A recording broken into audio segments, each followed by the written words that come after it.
Cockroach Janata party నిరసనలపై వరుసగా కేసులు నమోదవుతున్నాయి. ఢిల్లీలో పలు పోలీస్ స్టేషన్ల పరిధిలో మొత్తం 10 ఎఫ్ఐఆర్లు నమోదయ్యాయి. పార్లమెంట్ స్ట్రీట్ పోలీస్ స్టేషన్లో 4 ఎఫ్ఐఆర్లు నమోదవ్వగా కానాట్ ప్లేస్ పిఎస్లో మరో 3 ఎఫ్ఐఆర్లు నమోదయ్యాయి.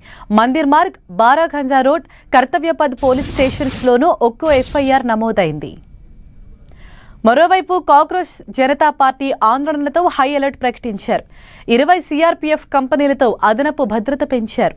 జంతర్ మంతర్ ప్రాంతాల్లో పోలీసులను భారీగా మోహరించారు.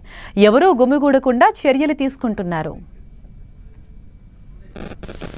దీనిపై మరింత సమాచారాన్ని ఢిల్లీ నుంచి మా ప్రతినిధి గోపీకృష్ణ మనకు అందిస్తారు. గోపి, గత 2 రోజులుగా కాక్రోచ్ జనతా పార్టీ చేస్తున్న ఆందోళనకు సంబంధించి దాదాపు 10 ఎఫ్ఐఆర్లను ఢిల్లీ పోలీసులు వారిపైన నమోదు చేయడం జరిగింది. ముఖ్యంగా పార్లమెంటు సమావేశాలు కొనసాగుతున్న సమయంలో రిస్ట్రిక్టెడ్ ఏరియాలో డ్రోన్ ఎగరవేతను నిరసిస్తూ దానిపైన పలు సెక్షన్ల పైన కేసు నమోదు చేయడం జరిగింది. అదేవిధంగా ప్రభుత్వ వాహనాల ధ్వంసము, డ్యూటీలో ఉన్న అధికారుల పైన దాడి చేయడము, ఇటువంటి పలు సెక్షన్ల పైన కూడా దాదాపు 10 ఎఫ్ఐఆర్లను నమోదు చేశారు. అయితే పార్లమెంటు స్ట్రీట్ పోలీస్ స్టేషన్ లో 4 ఎఫ్ఐఆర్లను చేశారు. అదేవిధంగా కర్నాట్ ప్లేస్ లో మరో 6 ఎఫ్ఐఆర్లను నమోదు చేయడం జరిగింది. అయితే ప్రస్తుతం ఇటు ఆ ఎఫ్ఐఆర్లకు సంబంధించి ఇప్పటికే 70 మంది వరకు కూడా పోలీసులు వారిని గుర్తించి అదుపులోకి తీసుకోవడం జరిగింది. ప్రస్తుతం వాళ్ళందరిపైన కూడా పలు సెక్షన్ల పైన కేసులు అయితే నమోదు చేశారు. ఒకవైపు ఇటు కాక్రోచ్ పార్టీ ధర్నా కొనసాగిస్తూనే తమ నిరసనను వ్యక్తం చేస్తూనే ఈ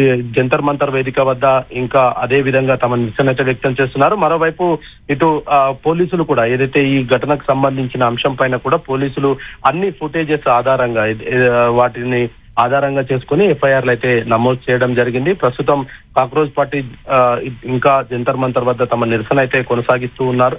కేంద్ర విద్యాశాఖ మంత్రి ధర్మేంద్ర ప్రధాన్ నైతిక బాధ్యత వహిస్తూ రాజీనామా చేసే వరకు కూడా తమ నిరసన కొనసాగుతుంది అనేది కూడా కాక్రోచ్ పార్టీ నేతలు అయితే చెప్తూ ఉన్నారు. కేసులు పెట్టినా భయపడేది ఏమీ లేదు. తమ జీవితాలే ఈ విద్యా వ్యవస్థ వల్ల, ప్రస్తుతం ఉన్న విద్యా వ్యవస్థ ప్రశ్న పత్రాల లీకేజ్ వల్ల తమ జీవితాలు పూర్తిగా నాశనం అవుతున్నాయి. కాబట్టి మేము ఇటువంటి కేసులకు భయపడే ప్రసక్తి లేదు అనేది కూడా కాక్రోచ్ జనతా పార్టీ నాయకులు అయితే చెప్తూ ఉన్నారు. మరి పోలీసులు కూడా దీనికి సంబంధించి ఇప్పటికే పలువురిని అరెస్ట్ చేయడం జరిగింది. మరి ప్రొటెస్ట్ ఇంకా కొనసాగుతూ ఉంది.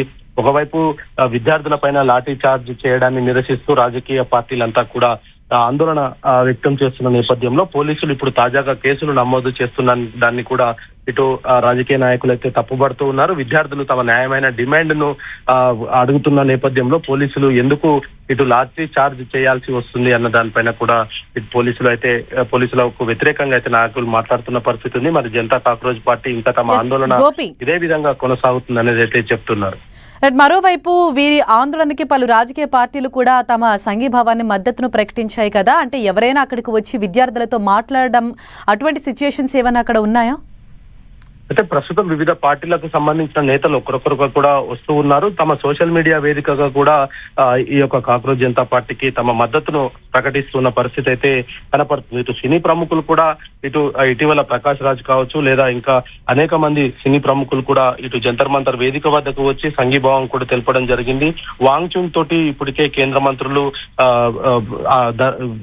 చర్చలు జరుపుతున్న నేపథ్యంలో మరి ఈ అంశాన్ని ఇంకా ఎంతవరకు వెళ్తుంది అన్న దానిపైన కూడా ఇంకా ఎటువంటి సమాచారం అయితే రావట్లేదు.